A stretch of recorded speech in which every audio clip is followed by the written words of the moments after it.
Hey guys, in this week's episode, we are going to be talking about our most anticipated movies of 2024. And that's it. So join us.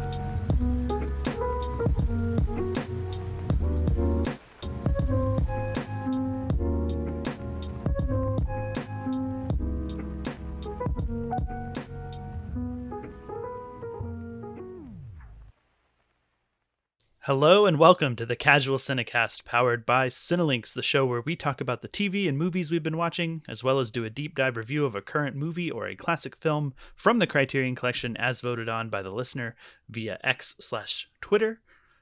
Today we're not going to be reviewing any movies, though. We're going to be counting down our most anticipated films for 2024. My name is Justin. Joining me as always is Chris. Chris, how are you doing? How's the anticipation? Are you holding up? On a scale of 1 to 10, my anticipation is an 11, and I have to go to the bathroom because I when I get excited, I have to pee. So that's where we're at right now. My puppy does the same thing. So yeah, you're in good company, in my opinion.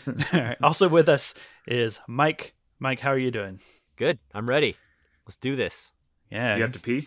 No, I thought ahead of time and already went. Well, it doesn't matter because I'm just excited, so I always have to pee. You just conjure up some more. Yeah.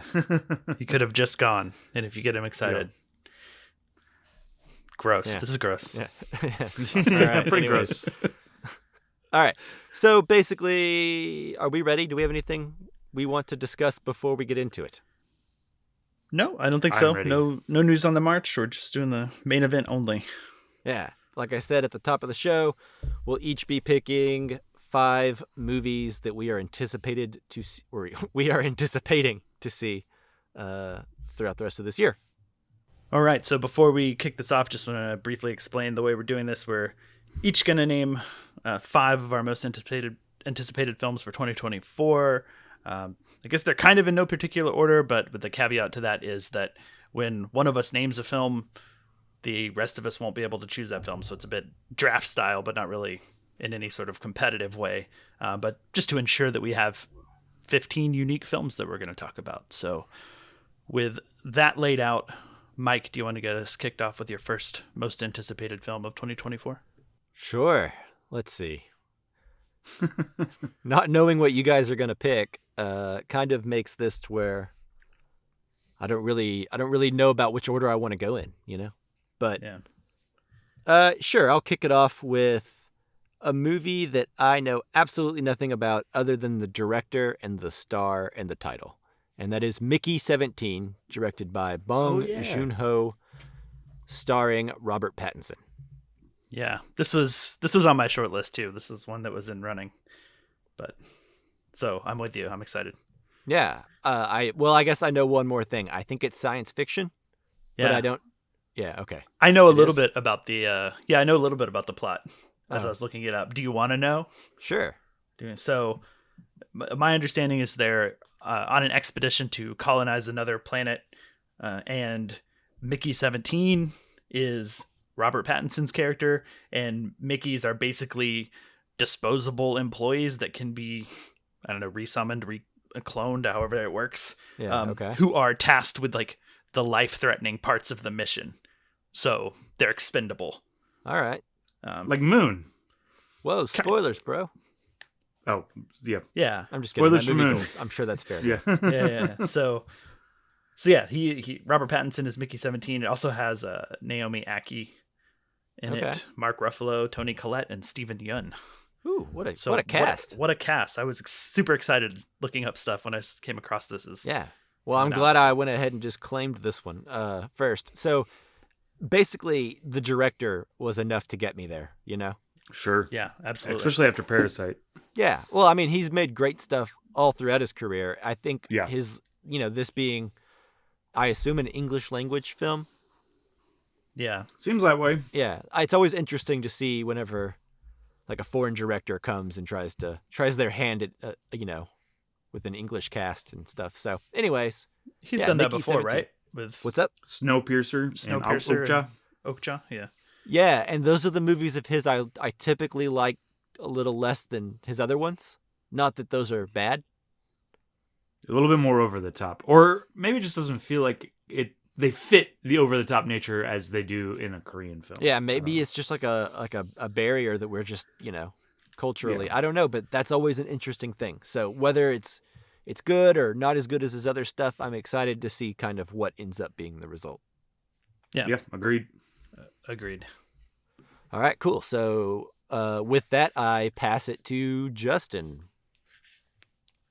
Yeah, sure. So my first one, the way I'm doing this, I'm going with the one that I think I'm kind of most excited about that I think someone else might take.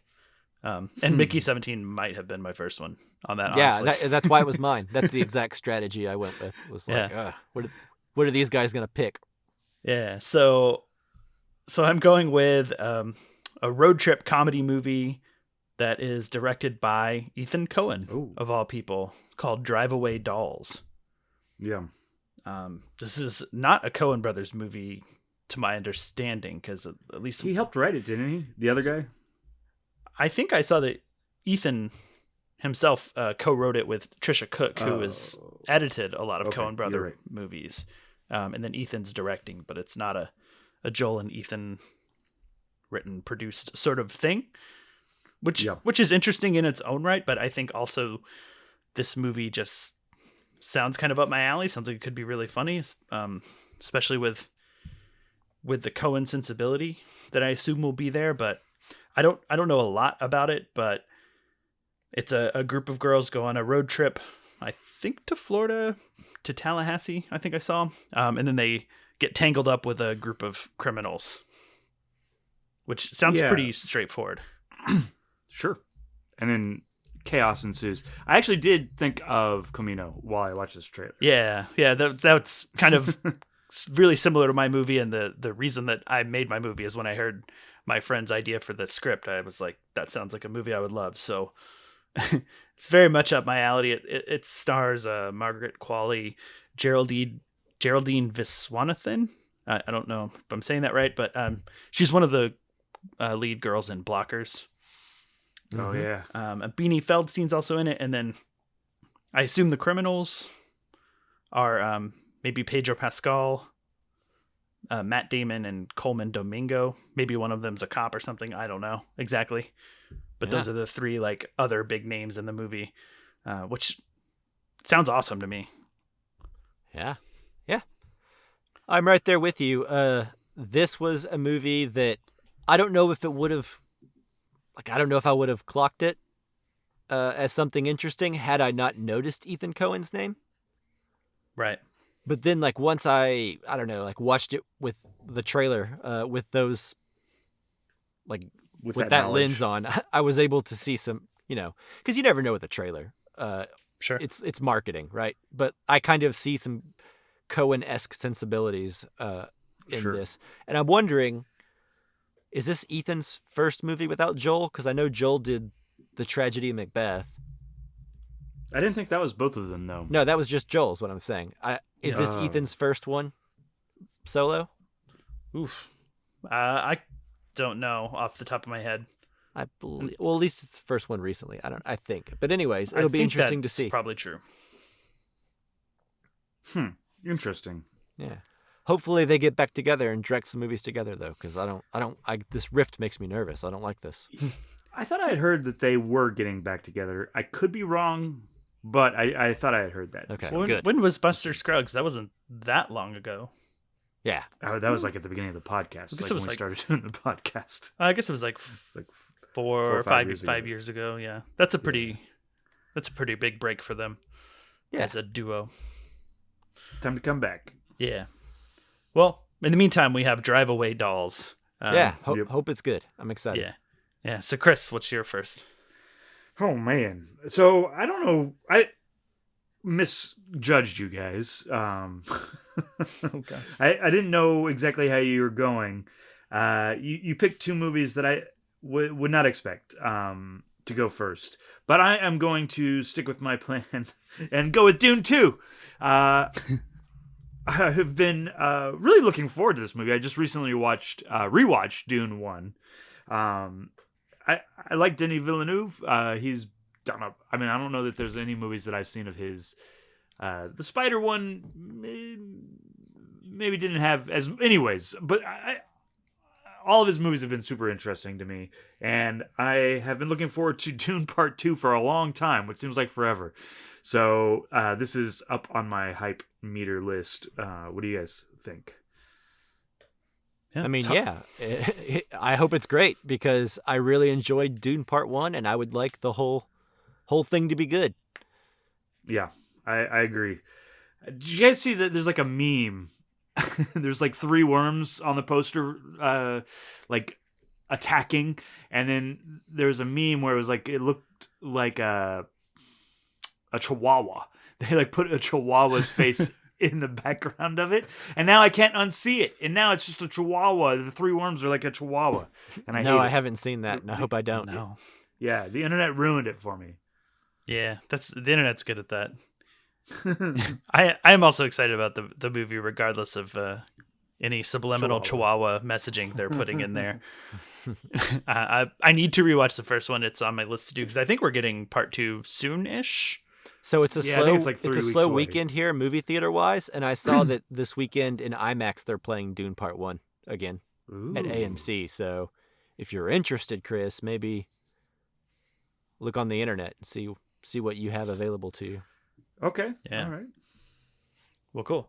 Yeah. I don't know if much needs to be said about it. I think I'm just excited to, have the second part here because as much as I loved Dune, and we're pretty well documented on our episode of saying that, or at least I am, of saying that, it's very much a part 1 movie, so it feels incomplete. So it's hard to really have strong, at least for me, to have strong feelings. So like to get part 2 will feel like it's finally maybe closing off that sort of open-ended feeling of loving a movie, but it not being done. Yeah. Sure. Yeah, but here's the thing is like, it's not here yet, but I'm not really super worried that it's going to be bad because A, the source material exists, and B, like Denis Villeneuve, I can't say his name right now. Denis Villeneuve has had an insane run of movies. Yeah.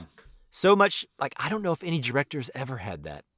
Like, balancing artistic vision with mainstream budgets and consistently delivering something good and quality. Mm-hmm. Yeah. Even working within the studio system, it's like, I know, like, he's praised all the time, but, like, I think we're taking him for a little bit for granted because I just have this faith that he will deliver, Yeah. Agreed. Yeah. And I think the feeling I have, like Justin was saying, the first one was so good, or was so solid, is I guess what I should say, that I'm not worried about the second one. And that also builds up like my anticipation. It's like an episode of TV, right? So like I watched an episode and now I'm ready for the next one, and I'm excited about that because the first one was so good.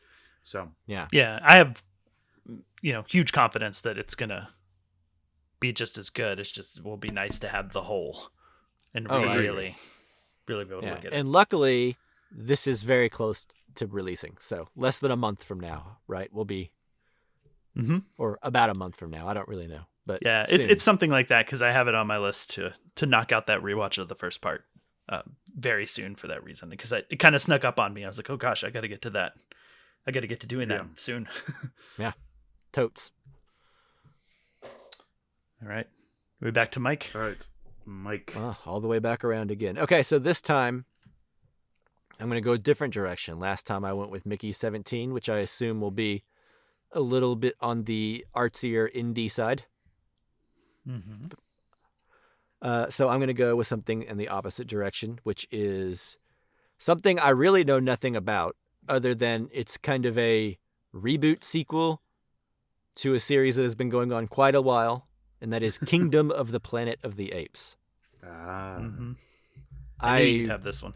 Yeah. I thoroughly enjoyed, when I was a kid, the original Charlton Heston 60s Planet of the Apes movie. I even liked some of the weirder sequels, which are probably objectively bad, like Beneath the Planet of the Apes. Yeah, I remember I was sick one day, and we had cable at the time, and I watched like all the Planet of the Apes movies that day. I was depressed by the end of the day because humanity sucks. Yeah, but I really enjoyed them. They're wild, the originals. Yeah. But anyways, then I enjoyed the trilogy. I guess the different directors handled it. Matt Reeves, and then I believe, oh God, who did the Rise of the Planet of the Apes? One with James Franco. But anyway, it doesn't matter. I don't know off the top of my head. Yeah. Those movies are pretty good. They just kind of got better, I guess, as they went on. Rupert Wyatt. Thank you, Chris. I was trying to look it up while continuing. But anyways, I really liked those, especially the Matt Reeves ones, Dawn and War of the Planet of the Apes. Yeah. And I don't know, they just got really dark and kind of epic scaled with their storytelling. And so I'm hoping that this new guy, Wes Ball, can continue that tradition, which, Justin, I believe you are familiar with this guy because he directed all those Maze Runner movies that you enjoyed. Oh, yeah. Yeah, I was looking that up too. I don't know if he directed the first one. I didn't see that on his list. Okay. The Maze Runner. Is that the first one? Yeah. Is that? Yeah, that's on here. Okay, cool. Or at least on Letterboxd. Well, okay, well, good for him. I was skipping over that because I guess like I did see the other ones, and the other two aren't as good as the first one. But yeah, the first one's pretty good. So yeah, I guess it's a good reason to be more excited. Yeah. I'm cautiously optimistic, but whatever. I'm going to put it on my most anticipated. So. Yeah. It's giving me a reason to revisit that trilogy because I remember liking it, but I don't remember much past I remember the first one better than the other two. Man, in my opinion, I like the second one a lot. The second one is like the highlight, I think, but the third one's very good too. Both better than the first. Yeah, I think I have your Blu-ray copy of the second one that you lent me years ago to watch. Oh. We'll do it. Which is how I watched it. I did. I saw it. I just still have it, and I haven't returned it because I'm a That's all right. bad friend. That's okay. I've made arrangements to watch the trilogy again without that Blu-ray. Thank you. Okay, good. Well, maybe I'll return it to you soon. Okay. Anyways, yeah. So, Justin, what's your next? All right. So my next one, I'm really not trying to copy you, but I had like a more popular, or I guess like more mainstream film for my second one. But it might be an unpopular choice because, as well as the movie was received, I feel like initially when it came out, the original movie, I guess, kind of got panned by the time it came around to like Oscar time, but it's got a sequel coming out this year, and that is Joker: Folie à Deux. Oh, okay. Yes. from Todd Phillips. Yeah. I remember you really liking Joker. Yeah, I did really like Joker, and I understood why some people wouldn't. But sure. You know what? It was a fun, entertaining time for me, and I don't necessarily have issues with the whole sort of like blatantly Taxi Driver. Yeah, ripping off or like paying homage, however you want to phrase it, which is probably based on your opinion of the movie. I don't have a problem with that. I thought that was kind of one of the things that made it really fun was just seeing a classic movie that I know and love, like kind of repackaged inside of a Joker sort of Batman world minus Batman. But I'm excited for this one because I get vibes that there's a musical element to it, and I think that's been kind of the rumor, and it's got Lady Gaga cast in it alongside Joaquin Phoenix, and she tends to be good and stuff.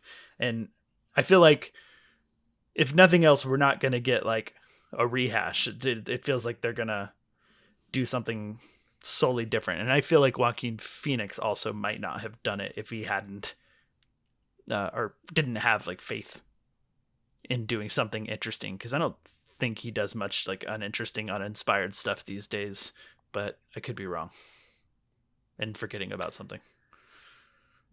Yeah, I think I think I picked Joker, the original Joker, as my one of my most anticipated movies, and one of the things I think I remember saying, or I think I remember at least thinking, it could be a wonderful mess. Like, if anything, this movie is something to watch, and I can't wait to see what the fallout of this movie is, because that'll be fun to watch just in itself. So I agree. This is it's on my list too.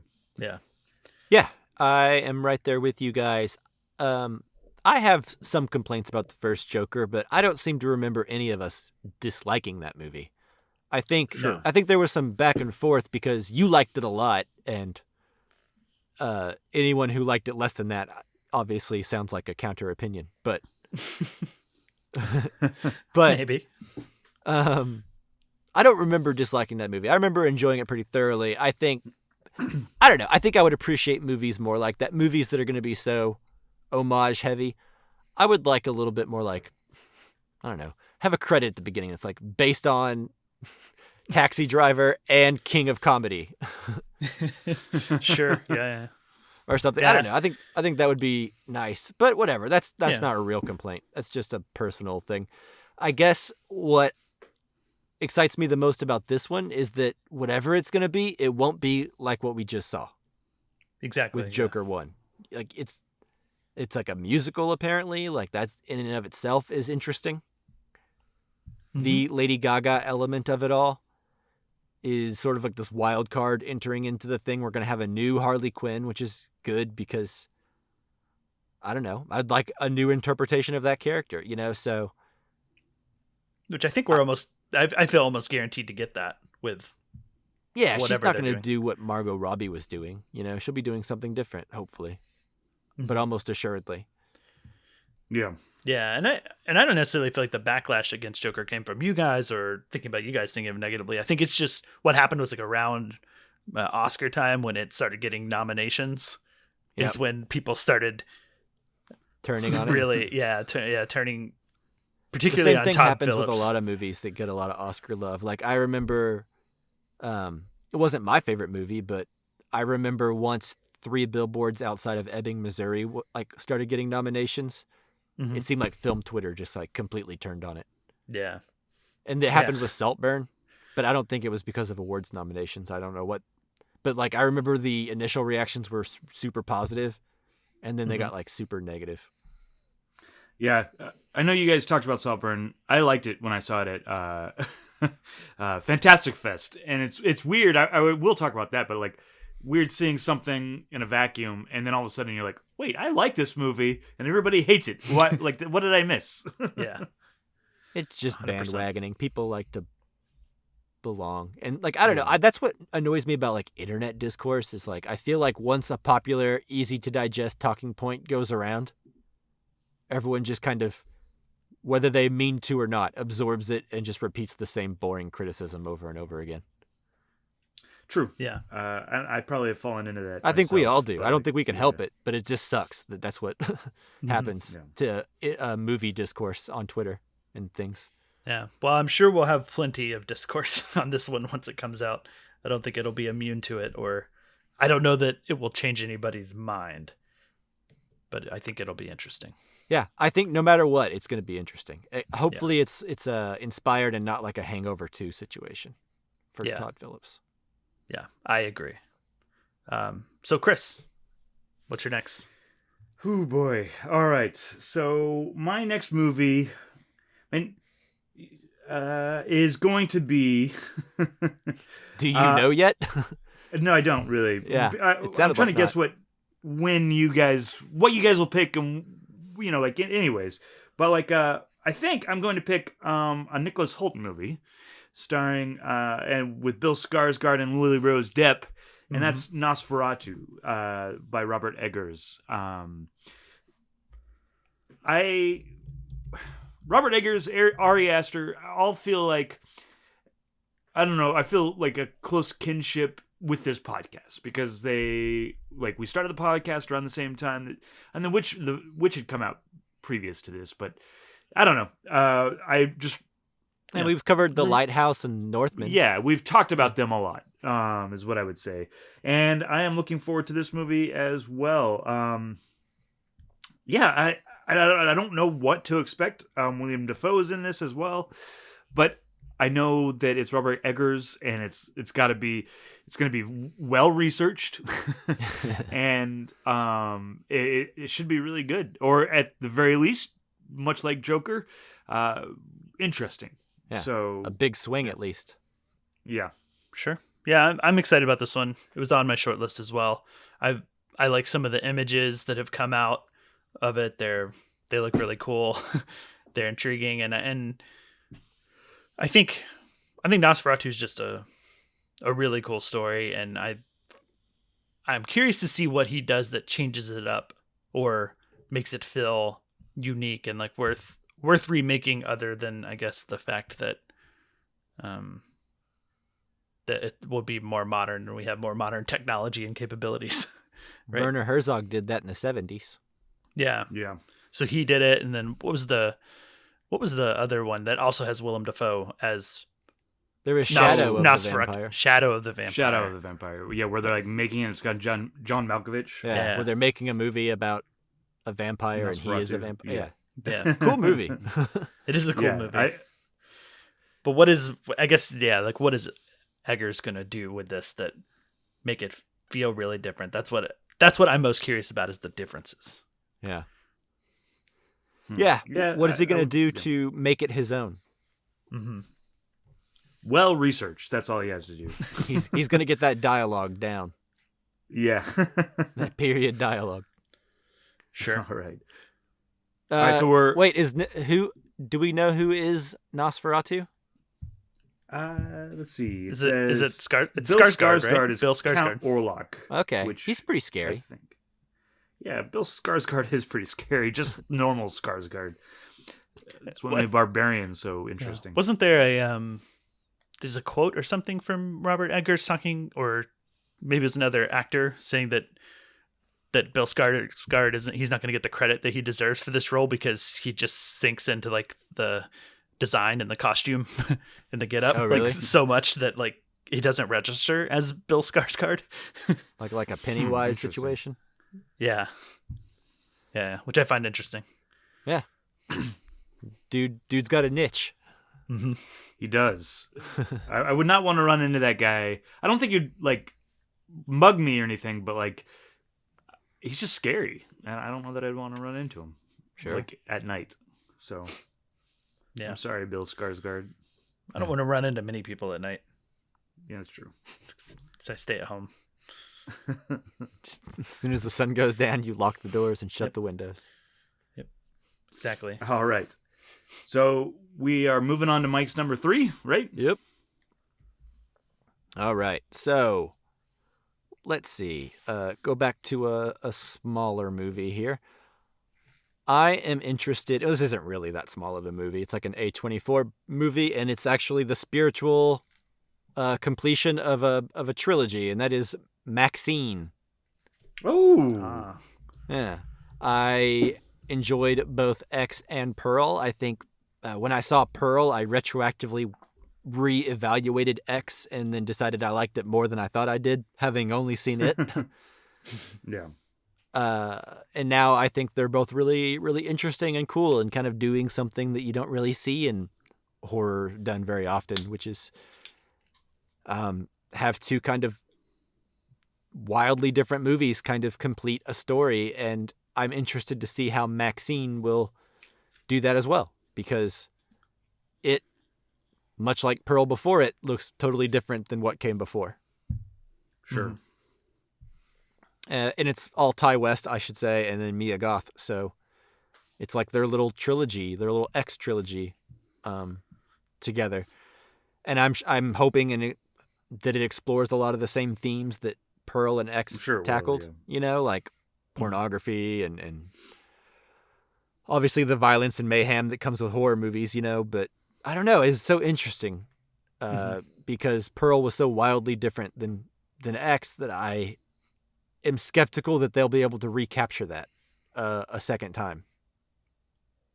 Yeah. But I'm curious and excited. So I am too, and it'll be cool to have the cap on that trilogy too, and really like sit back and view it as a whole. Maybe we'll contextualize Pearl and X like we didn't before. Maybe we'll like them less.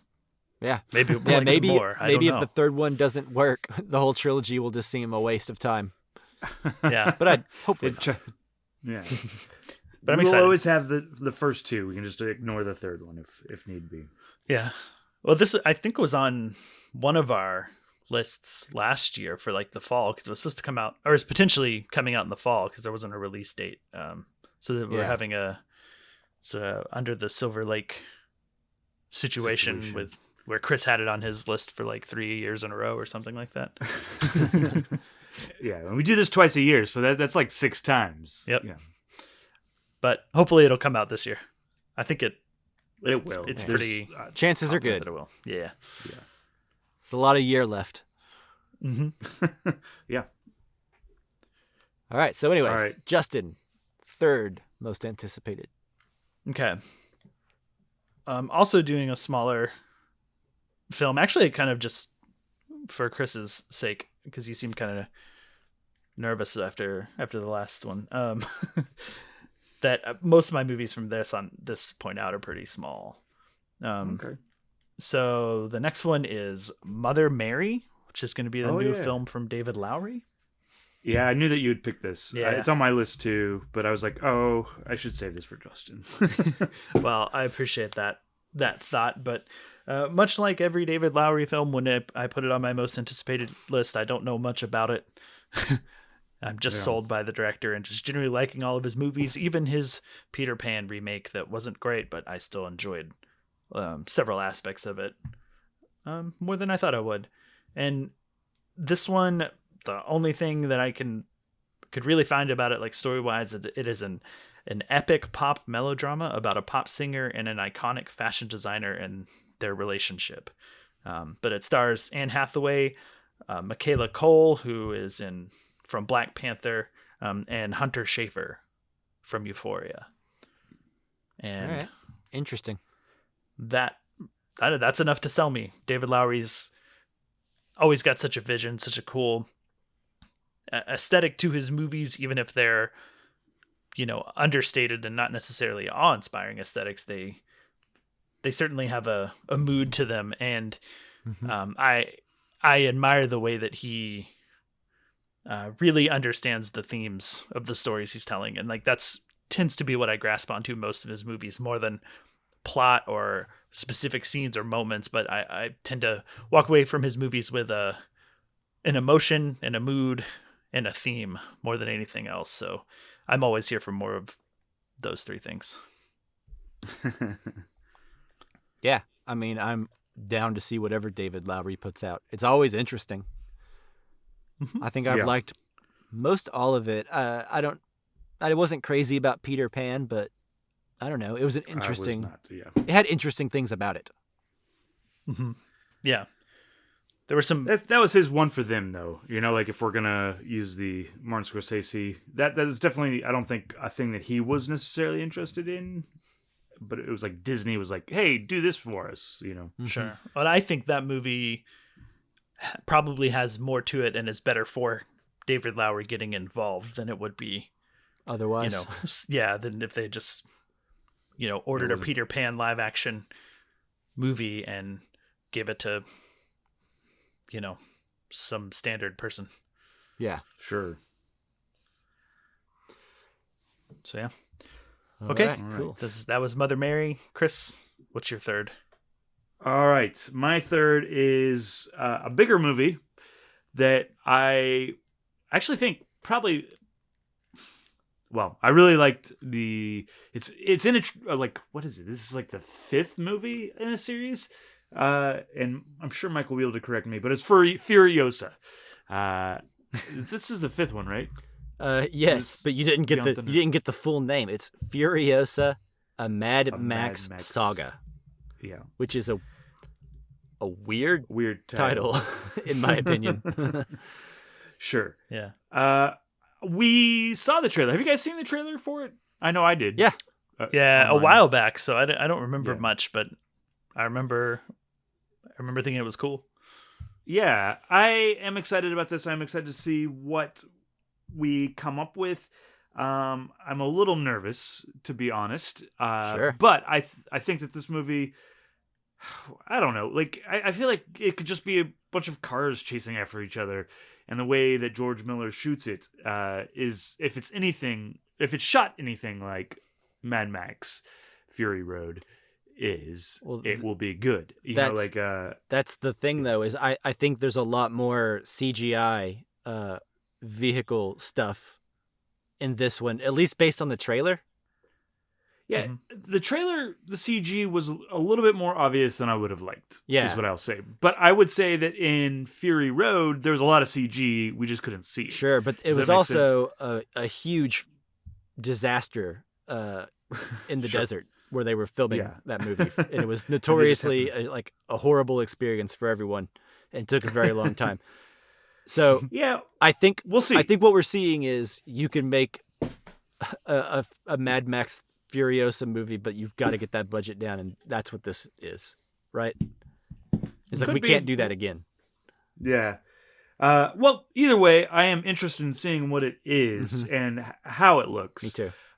The trailer was, I don't know when this movie comes out, but it's, I think it's like halfway through the year, and the trailer came out like a month or two ago. Yeah. So the CG certainly wasn't ready, or it doesn't seem like it was. Yeah, that's what I'm hoping for. Yeah. I'm hoping that we'll get a lot more. It also has Anya Taylor-Joy in it, Chris Hemsworth. So I'm excited. We'll see what we get out of this. But yeah, we'll go from there. Yeah. It can't be the surprise hit that the other one was, I don't think. No.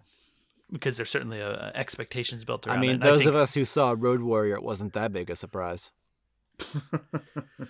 True, but also, I feel like I thought Road Warrior was like lightning in a bottle that was like incapable of being topped.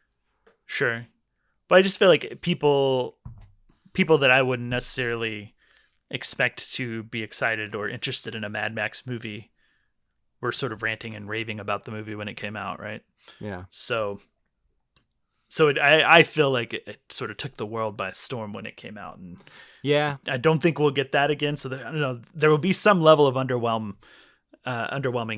factor to it, like its release, I think. But hopefully the movie lives up to it, like being a good sequel to the movie, and regardless of like the hype or whatever. Yeah, this is an interesting comparison to Dune 2 because I'm not as nervous about Dune 2 as I am about Furiosa. Does that make sense? Sure. Like, I think Dune 2 is going to be solid no matter what, and I'm super excited for it. But Furiosa, I'm excited for it, but hesitantly so. I'm just not exactly sure what we're going to get.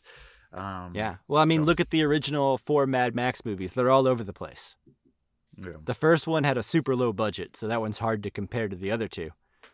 But Road Warrior is essentially like a big chase action movie, kind of like Fury Road, but in the 80s. And then you had Thunderdome right after that, which was like wildly different, and kind of like a PG-13 version of it and everything. So I don't know, it's like Fury Road might have just been another Road Warrior. We might be getting like a Thunderdome next, which has its fans and, but isn't, I don't think, as widely acclaimed as its predecessor.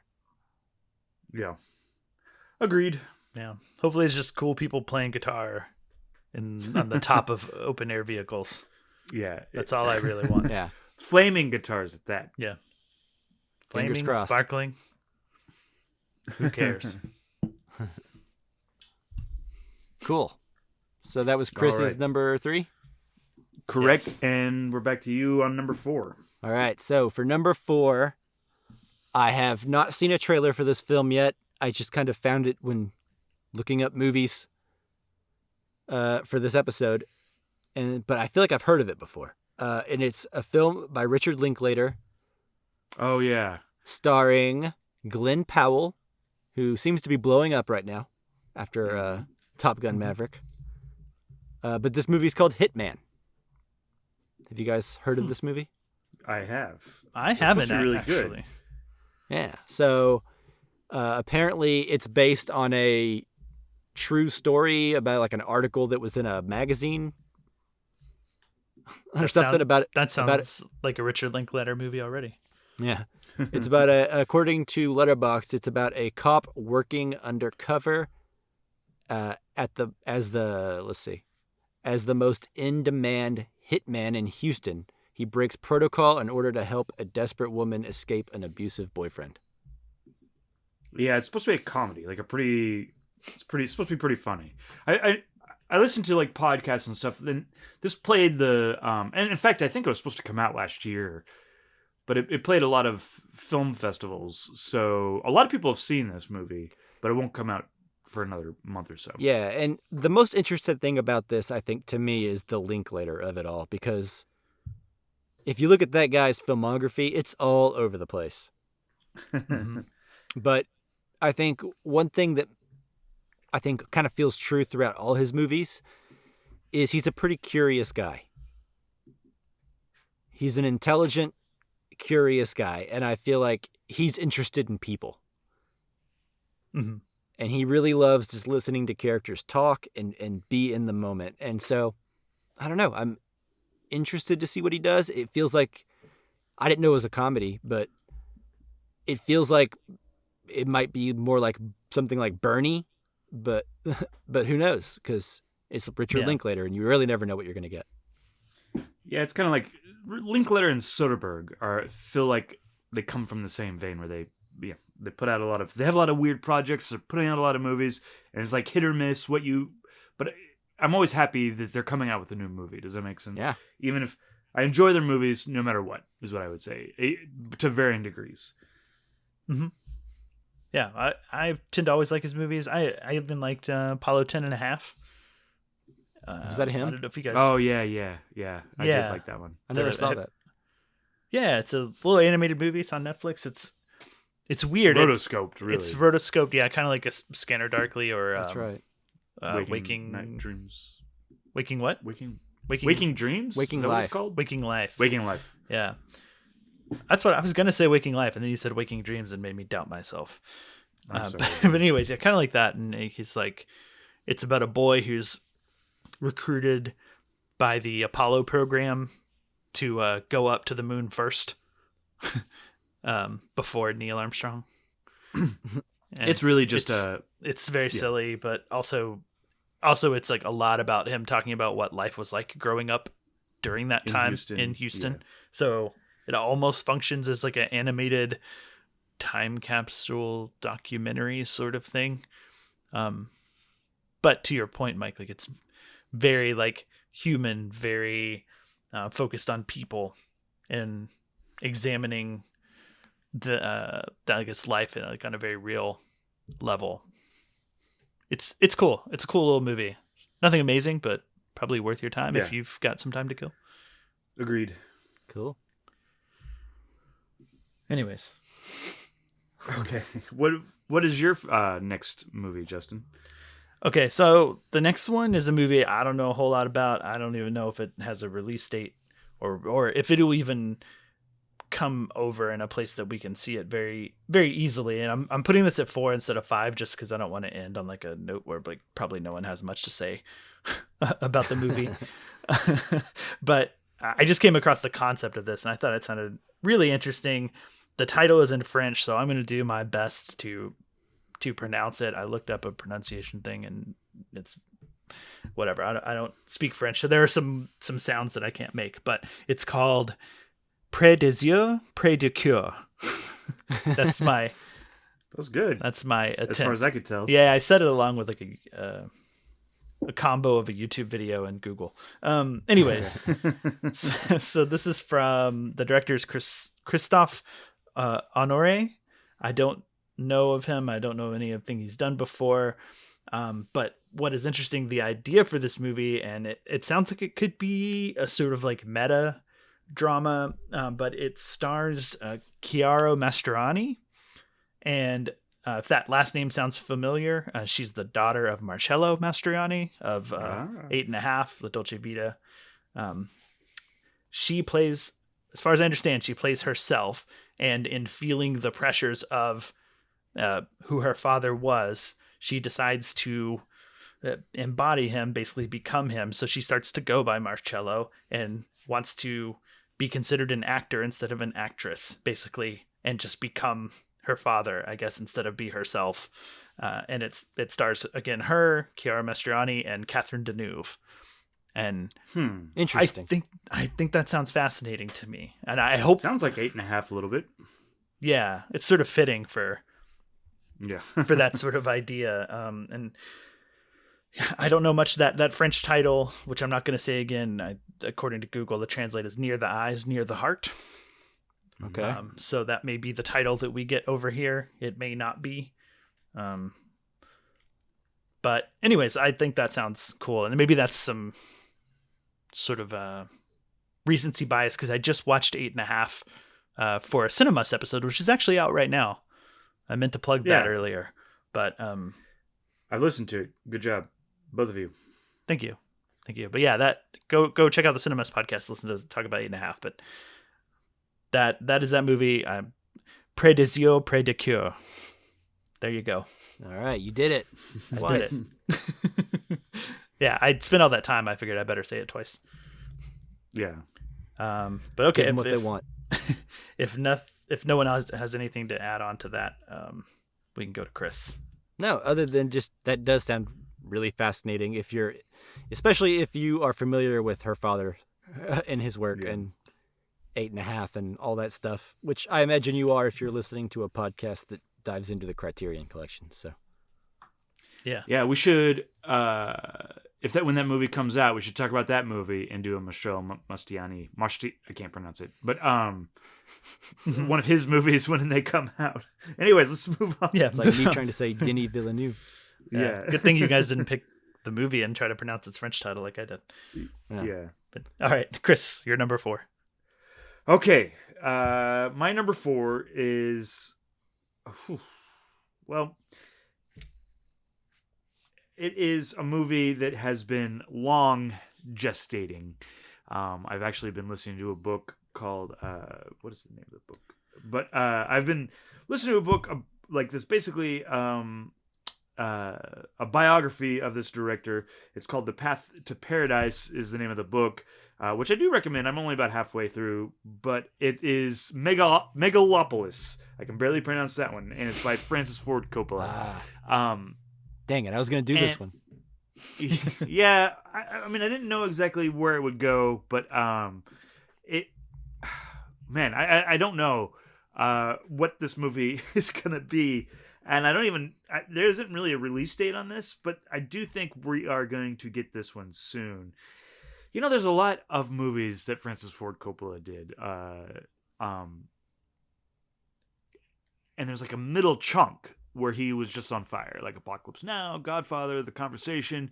And then there's like a later chunk where he directed Jack, you know, and Youth Without Youth. And it's just kind of, he's not what it once was. So I would like to see, and a lot of the same way that we like with Martin Scorsese, or, you know, as these directors get older, I want to see how they finish up their career. So yeah, I'm very interested in this. It has Adam Driver in it. It's got Lawrence Fishburne, Shia LaBeouf is in it. So John Voight, Forrest Whitaker, Jason Schwartzman, Dustin Hoffman. You know, it'll be interesting to see what happens here. Even though I don't know much about it, I just know that it's been long gestating, and you know, we'll see what happens. Yeah, absolutely. Francis Ford Coppola has had a fascinating career. Yeah. You know, he had like 3, I think, pretty undisputed masterpieces amongst film nerds, right? Even to this day, I think they're widely considered that. He did The Conversation, which I think is extremely underrated, with Gene Hackman in between all that, which I think is incredible. I was considering that to be one of the 3. Oh, yeah. Well, I was thinking The Two Godfathers and Apocalypse Now. Okay, yeah. I would consider those 4 like as like you know, like that makes sense. Cinema masterpieces. I was not thinking about Apocalypse Now. But the Conversation is well received, but comparatively to those other 3, Godfather 1, 2, and then Apocalypse, it's like no one even knows it exists. It's hard to keep up with Godfather. Comparatively, yeah. But anyways, The Conversation's incredible. That's one of my favorite of his movies. But anyway, then throughout the 80s, it was just kind of a series of interesting projects. And then by the time I discovered Francis Ford Coppola, I was working at Blockbuster in my early 20s when I was going to college, and Youth Without Youth actually came out. Yeah. And I remember being like, oh man, I'm so excited. It's the guy who did The Godfather and Apocalypse Now and all that stuff that I'm watching, you know? And then I watched Youth Without Youth, and I was like, what in the world? What happened? Yeah, what is going on? And so, I don't know. Ever since then, I've always found that stuff to be really fascinating, whatever he does, I guess. And so, this movie, like you said, has such a long history of getting to the screen and getting made, and him using his own money and all that stuff that I'm just interested to see how it all pans out. Yeah, like 100 million. I work in the beer and wine industry, and there is a lot of Francis Ford Coppola wine. I don't know if you guys know this or not, but I think he sold it to make this movie. So he no longer owns Francis Ford Coppola wine, but what we get instead is this movie. So we'll see what happens. Will this movie be better than wine? That's the big question. Well, I'll tell you what. Who's to say? Won't whine about this movie. Unless it's really bad. I've heard you whine about it. Okay, maybe I will whine about it. Yeah. Cool. Yeah, I'm really excited about this one too. Yeah. Hopefully it's a return to form. But I'm not. It doesn't even have to be as confident. good. Yeah. It doesn't have to be as good as like Godfather or like Apocalypse Now or The Conversation, but 3/4 of that movie, like if it's 3/4 as good, would be great, you know, or like even half as good. Yeah, if it's just solid, I'll be happy. Yeah. But there's always the hope, right? It's like That's true. Before it comes out, before any word of mouth, there's the hope that we get another Godfather. It could be great. Yeah, and that's exciting. Okay. All right. It's back to Mike. This is your number 5, right? Yeah, but I want to reiterate because I feel like we've listed all the movies I was the most excited about already. Mm-hmm. So even though it's the end of the show here, it's not like most anticipated of the year for me. You know, this is just sort of like I'm trying to pick a movie that I probably won't steal from you guys, but I am genuinely looking forward to. And I have 2 in mind right now. And I'm going to go with the one that I'm the most skeptical about. And that is Civil War. Ooh, this is on my list too. Yeah. You just made my 5th choice easier because I was debating between that and another one. Yeah, I'm the one that bit the bullet to include this movie. Because here's the thing. The trailer to me doesn't look great. Right. But it's also just a trailer, you know, cut together from various things for marketing. So, I don't know. The thing that gives me hope and curiosity about the movie is that it's Alex Garland, who has written a bunch of really, like, intelligent thrillers, right? Some more traditional and some more artsy and abstract and thoughtful. And he's directed even less than that. So the fact that this is an Alex Garland directed movie as well shows that he's interested in this topic, right? And I don't feel like Alex Garland's the kind of writer who would just write something without exploring other ideas, you know? Yeah. I don't think it would be that straightforward. So, I mean, his last movie was Men, for God's sakes. Yeah, which I liked. Yeah, me too. I feel like a lot of people didn't like it. I feel like Justin really liked it. I did. I feel like I liked it more than either of you. Oh, really? I think. But you weren't on that episode, were you? Is that why? No, it's not important. No, but I think I listened to you guys talking about it, and I was. Oh, okay. It's like I think I like this movie more than them. Yeah. but yeah, I think, you know, with Men, even when it came out, it wasn't until I watched it that I was, you know, even really that excited about it. And I think there's just like with the topic and what it seemed about, but like before you really know, it can seem really straightforward and simple, and maybe too simple. And I feel like Civil War has the same vibe. You know, it's kind of like a similar sort of naming device where it's just like, like Men was Men, right? Like that's the name, Yeah. and you're like, okay, I guess I know what this movie's going to be about, but I kind of didn't. Yeah, he likes these surprised. brief titles these days, like Annihilation, which granted was based on a book, but Yeah. But Civil anyway, War, so man. yeah, so Yeah. I feel like as simple as it might seem, and it may seem obvious, I think it'll have more to it than that, and that's my hope anyways. Sure, which is my thought process and why it's included in this list. But I'm glad to know that you guys were also considering putting it on there. Yeah. Yeah, it's on the list. It's on my list for sure. Yeah. Okay, rock on. Well, does anyone else have anything to say about Alex Garland or Civil War? No, I guess the only thing it also seems similar to Men, like it might be very triggering for things going on in like modern society for certain people, and Yeah. I don't know that I want to watch it this year. yeah, I mean, this is the year, though. Yeah. it's timely. Yeah. But that's all I had to say to add on. Rock on. Okay, So- well then, Justin, I guess that leaves me no choice but to pass it to you. What is your fifth? Does okay, so my fifth is like a really wild card movie because I don't know much about it and I don't know what to expect. It's from a director, Jake Lewis, who I've never heard of or seen anything by before, but there's something about it intrigues me. But it's called The Court Jester. Oh. Yeah. Oh, wow, okay. Yeah. This has Go. this is gonna star Pauly Shore as Richard Simmons. Yeah. And Say no more.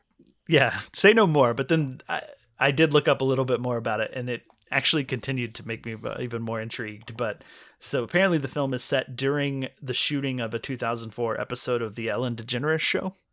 Oh boy. Okay. And it centers, I think, around like a producer who's doing the behind the scenes, and his sort of he's a troubled guy, and then gets some, I don't know, guru guidance or something, I don't know, from Richard Simmons. And it sounds like, based on the synopsis, like it's set all during the production, which makes it sound more interesting to me than just Pauly Shore's Richard Simmons. Like if it was a biopic, a straightforward biopic, or if I don't even know if this is a biopic because it didn't even sound like it's about Richard Simmons per se. But I would be less interested. But I don't know. This sounds intriguing to me, and that's maybe the part of me that still kind of loves Son-in-Law. Despite, I'm sure No Pauly Shore part of just- me exists like that. Yeah, I watched that I movie watched- a couple years ago, and I do not like that movie. yeah. I watched it a couple years ago for the first time and really enjoyed it. So For the first time? not for the first time. No, I watched it a bunch as a kid. Oh. Yeah, Okay. so- You said for the first time. I was like, yeah. Oh no, I was it's like, for I the refuse to believe for that the you could first watch time. it for the first time today and enjoy it. I think I meant for the first time in a long time. Okay. I was like, there has Yeah. to be a nostalgia element to this. Yeah, it could be that, but I don't know. It still worked for me. So I watched like Biodome, which is a movie I used to like, and that movie's not very good. I used to watch It's- that movie in the army now. when I was a I have kid. not seen that one. Really? Encino Man. Lori That's Petty? the Pauly Shore. Yeah. Yeah, I mean, I'm down for anything with Lori Petty, but the Biodome nostalgia didn't show up or hold up. So I feel like that means there's something more to Son-in-Law, but maybe it's just like Son-in-Law might be the best Pauly Shore movie. I mean, a could be Goofy wrong. movie's pretty good. Is that a Pauly Shore movie though? I don't No. know if that counts. Encino Man, I think, is the best. Maybe. I never was Pauly big Shore. on that one, but I we'll liked see. it when I loved was it. younger. I haven't seen it in a while. Yeah. Yeah. Okay, but yeah, that was my fifth and final one. Again, to reiterate, like Mike said, this is not, because it's the last does not mean it's the one I'm most excited for. It's actually just kind of the last left. But I am excited. Yeah. So So, Chris, Yeah. Chris, Justin's by most nature- excited. He's most excited about the Court Jester. What are you most excited about? Well, yeah. So I am going to pick a movie. Did you guys see there's like and I think they got released on Criterion, but Amazon released several Small Axe movies. I never watched those. Yeah, the Steve McQueen movies. Yeah, and so I really like those. I don't think I liked what was the name of the movie with Colin Farrell at the time. I didn't like it very much. In retrospect, it has grown on me, and I need to watch it again. What was movie the name are you talking about? Widows. Oh, yeah. Anyways, he has that a is new the movie last coming out. person I associate with that movie. You could have been like Who? Colin Farrell. any of the widows, Liam Colin Neeson. Farrell Or is Steve McQueen. He's good in that movie. You're like, what's that Colin Colin Farrell Farrell, is first movie? in my mind for all movies, even movies that he's not in. Anyways, point being, Colin Farrell does not star in this movie, which is a shame. But it's called Blitz. It's got Saoirse Ronan in it, Harris Dickinson, Aaron Kellyman, and it's about the on Letterboxd it says follow the stories of a group of Londoners during the aerial bombing of British capital during the war. So not very clear as to exactly what it is, but I do like Steve McQueen, and I do like I am interested Saoirse Ronan for sure. Yeah, but I am interested in seeing what happens here, and yeah, I definitely would be. I'm on board for it and excited to see what happens. Sounds brutal to watch. That's like my first thing, and maybe not necessarily based on widows, but based on hunger and shame and 12 Years a Slave. Yeah, like could be brutal. Could be quite brutal. It's not exactly what I'm looking for, but yeah, it could be very brutal. You know, Widows is a movie that I really need to watch again. Yeah. Me too. It's been a movie that I've wanted to watch again ever since I first saw it. I knew as we were reviewing it that I wasn't getting everything and that only time would be able to tell how I really felt about that movie. Because it's a movie that I don't look back on super fondly. But I feel like that might be a problem on my end, like something that I did wrong, like I watched it wrong or something. Did you hate that feeling? Sure. Yeah, it's like I feel like I owe it another shot because I like everything else Steve McQueen has done. I haven't seen the Small Axe movies though. Maybe I should. They're good. To I think wash out Widows the taste is of like what I didn't like about Widows out of my mouth. That's true. I think Widows is his most conventional movie. I mean, there is arguments to be made that like 12 Years a Slave is pretty conventional. It's just, but like. I think Widows is his most conventional movie. So it'll be interesting to see how kind of like this is his return to the big screen. But yeah, I do like it. Or I am interested in seeing what that is. And I do also think Widows, I would benefit from seeing that again. Yeah. Is it in the Criterion Collection? We should pick it. Widows is not, I don't think. Widows is not, but yeah. It's kind of tough to get up for a movie that you don't like, but you feel like you owe a second chance. Yeah. Not to go backwards, but I feel that way about Annihilation. I certainly feel I owe that movie a second chance because I read the book not too long ago and I really dug the book. So, but it's hard. It's hard because my first experience with the movie was not enjoying it at all. And so, yeah, that's what surprised me so much whenever you enjoyed Men more than us. Is I was like, this is Alex Garland. You had trouble with his last humdrum movie, but you like his next one. I don't know. Yeah, Man is a fickle beast. Yeah, that's what I'm saying. It's like sometimes I feel like maybe we're not in the right headspace, especially doing a podcast when we have to watch movies sometimes when we wouldn't choose to. Sure.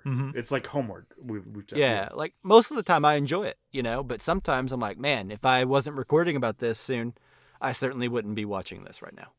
Yeah, I could watch X TV show or a movie that I. Yeah. Okay. Well, that wraps it up. Do we want to recap real quick? Yeah. Mike?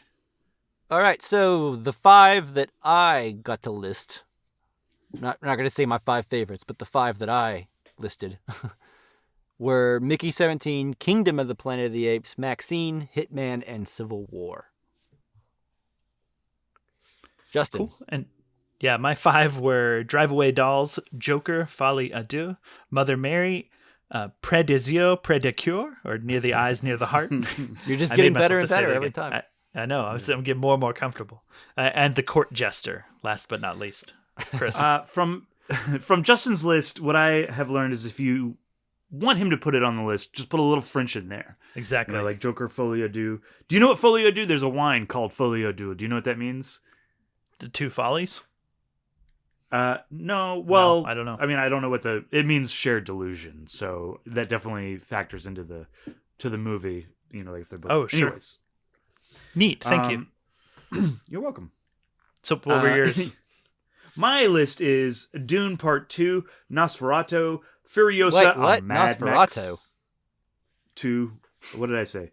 You said Did I say Nosferatu. Nosferatu. That's the Hayao Miyazaki version.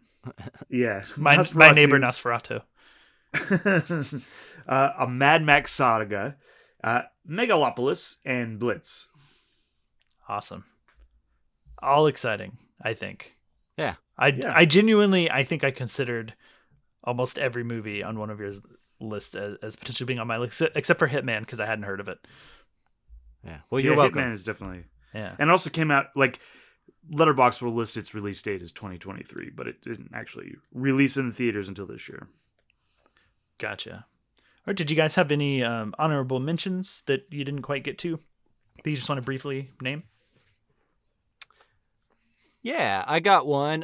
Jeff Nichols' The Bike Riders. Oh, yeah. That also was like a... Yeah, delayed to next year. It was supposed to come out this year, but then the strikes happened. But Jeff Nichols is a director that has really high highs and then not really any low lows, but some movies I like more than others. Like, I think Shotgun Stories and Take Shelter are great. Mm-hmm. Mud, pretty good. And then Midnight Special was okay. So I don't know. We'll see. This could go either way, but yeah. Tom Hardy, Austin Butler, sounds cool. Yeah. He won me over with Take Shelter to the fact where I'll watch anything. Right. That he does. Just in case. Yeah. Same. So, okay, also, cool. I think this one is like a real dark horse for me, but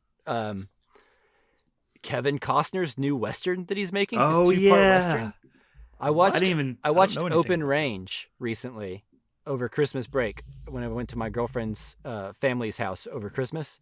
And that was like a movie that everyone could kind of agree on, right? I haven't watched that movie since I was younger, but Open Range is good. Open Range is really good. I remember liking it when it came out. So, yeah, I also liked it. Yeah. So I would like to see Kevin Costner do like an epic 2-part Western that ends up being really good, which is, I mean, this is a 2-part Western, but it remains to be seen if it'll be good, but I'm excited. Yeah. They released like a month apart too, I believe. So it won't be like Dune where we have to wait like 2 years for the second one, but I'm definitely curious about this too. So that's cool. I hadn't heard of it, but I'm looking forward to it. Yeah. Cool. What about you, Justin? Yeah. So I have two that I'll touch on real quick. Spaceman from Johan Renck. Yeah. The guy did Chernobyl. Yeah, this was close to me. Yeah, I'm just curious to see Adam Sandler doing another seemingly serious role. Mm-hmm. It's also got Paul Dano, Carey Mulligan, Isabella Rossellini. That's all I know, but I haven't even seen Chernobyl, but I've heard that it's really good. So. Chernobyl's great. Yeah. Oh, yeah, you should watch Chernobyl. So, yeah. Maybe after I finish catching up on the Bad Batch, which is a whole nother conversation. Yeah. But that one I was interested in. And then another film from Leos Carax. I don't know if I'm saying that name right. But he did Holy Motors and Annette. Oh, goodness. Which I haven't seen Holy Motors. But I loved Annette. I thought it was fantastic. Annette was wild. Yeah. Wild and interesting and just shooting for the moon. And I loved every weird, bizarre second of it. And to my understanding, I think there's a character that was in his first film in Holy Motors that's returning. So it might be like a spiritual trilogy of sorts now. But the description described it as a free-form film and a self-portrait, which sounds so indulgent and sounds right up your alley. And ridiculous in its artsiness and pretension. potentially. So that excites me about that one too. That character being in both movies, it reminds me of, did you remember when in the 90s, I think it was 97, when Michael Keaton played the same character in both Out of Sight and Jackie Brown? Yes. Yeah. That same FBI and it wasn't agent. billed that way or ever. It just was a weird thing that happened that year in 97. Just was. Yeah. That was cool. So cool. Yeah. So maybe this will be like that. But anyways, those are the two I have that kind of made my list, but aren't quite up there to be in the top 5. Chris, do you have any? Yeah, I kind of have two bigger ones. Gladiator 2. Gladiator 2. Yeah. Hard to believe it's real. I somehow, I passed it on, making all my lists, and I looked over it as something that will never happen, even though I know it's happening. Yeah, I'm kind of surprised it's not on your list, to be honest. But, yeah, it's Ridley Scott. Who knows what we get out of this? It's got Paul Mescal in it. I'm mispronouncing. It's got Denzel Washington in it. Pedro Pascal, who's in everything. Mm-hmm. So I am really interested in this to see what happens. It's kind of like Megalopolis. Is this what he goes out on? All the Ridley Scott's making 2 movies a year. So who knows? I bet he's already got another movie lined up. Yeah. Mm-hmm. Mufasa? You guys... What's this? Man, Mufasa is the prequel to The Lion King. It's kind of like that CG. Yeah, it's directed by Barry Jenkins. I have no idea what to make of this movie. Oh my gosh. What? Okay. So in that way, I am I don't know what this movie is going to be. Is it going to be a sequel to or prequel to the live action Lion King? Yeah, the live action one. So, but I think the thing that was wrong with the live action Lion King to me was they were cartoon characters. I don't know. This will be interesting to see. It's directed by Barry Jenkins, so I'm willing to give him the benefit of the doubt. But we will. I mean, I have no idea what'll happen. The last thing he did, he's kind of like Steve McQueen, but he did the TV show, The Underground Railroad. So, who knows what we get out of that. And one last one I'm just going to pop in there real quick is we're not getting a Star Wars movie, but we are getting a movie called Skywalkers, a love story. And I'm getting hints of, just from the description of it is it would be similar to something like, what was the volcano movie? Joe versus the Volcano? No, it was just recently came out as a documentary. Oh, that documentary Fire about of that Love? couple? Yeah, Fire of Love is what it's called. So I'm getting, the premise is to save their career and relationships, a daredevil couple journey across the globe to climb the world's last super skyscraper and perform a bold acrobatic stunt on the spire. So I'm guessing it's a little bit of free, what is it? The free, what is the name? Free fall? The fall? No, what is the name of that one where documentary where the guy climbed without a rope? Free Solo. Free Solo. Free Solo. Yes, man. Oh, I'm sorry, guys. But so it's a cross between Free Solo and Fire of Love. So I am interested in that, and that recently played at Sundance. So who knows what kind of release it'll get, but I will be watching it. Okay. Well, cool. As a Star Wars fan, it's basically Star Wars. Yeah, this is the closest I'll get to a theatrical release this year, so yeah. There we are. All right, cool. Well, we did it. With all of that, are we done with this episode? I believe so. Awesome. Well, thank you so much, listener, for listening. As always, thank you, Jake Wagner Russell, for doing our intro and outro music. If you want to hear more of his music, go to soundcloud.com/bopscotch. All right. Stay tuned to this feed. Like, subscribe, all that stuff. Our next episode should, God willing, be the Casualty Criterion on Blast of Silence. Thanks so much for listening, guys. We really appreciate it. Blast of Silence does not refer to a fart, just for the record, so people know. Is that what you call them? Yeah, I'm like, well, silent but diddly. So you're like, oh, that's a blast of silence. It's far too much bodily function discussion on this episode. Yeah, I veto that second one and move. We limit ourselves to one at most. One per episode. Yeah. All right. I'm sorry, but the rule hadn't been made. So yeah. This henceforth. Yeah. Henceforth. All right. Okay. Talk to you guys later.